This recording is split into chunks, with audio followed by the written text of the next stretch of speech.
Labas. Ilgą laiką buvo manoma, kad stiprias susikaupusias emocijas reikia kuo greičiau išleisti. Tai yra, jeigu susikaupia pyktis, reikia per pyktį tai ir paleisti. Jeigu susikaupia liūdesys, per ašaras tą liūdesį išverkti.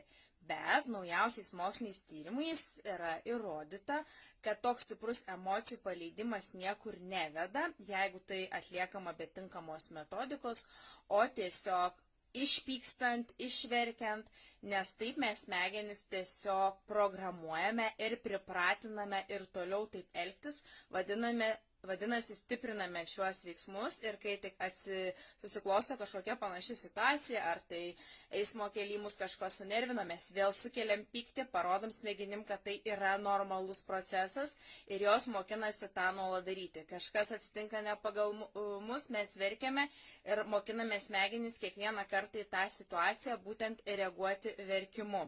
Taigi reikėtų stiprinti tas emocijas, kurios mums duoda naudos ir neleisti šiom emocijoms paimti viršų, nes jausmų valdymas atitinka ir mūsų pasaulėžiūros valdymą, ar ne?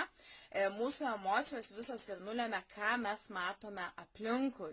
Jeigu bijome, matome grėsmę. Jeigu pykstame, visada matome kliūtis. Na, o jeigu džiaugiamės, matome galimybės. Todėl aš labai linkiu išmokti džiaugtis net ir tokioje situacijoje, kurioje atrodo nėra kuo džiaugtis, bet mes tada išmokinam smegenis ieškoti galimybių, ieškoti naujų idėjų, tai problemai spręsti ir panašiai. Taigi visas neigiamus įvykius paverskim pamokom, pasidžiaugim, kad tą pamoką gavom ir tai tevirsta naujomis galimybėmis.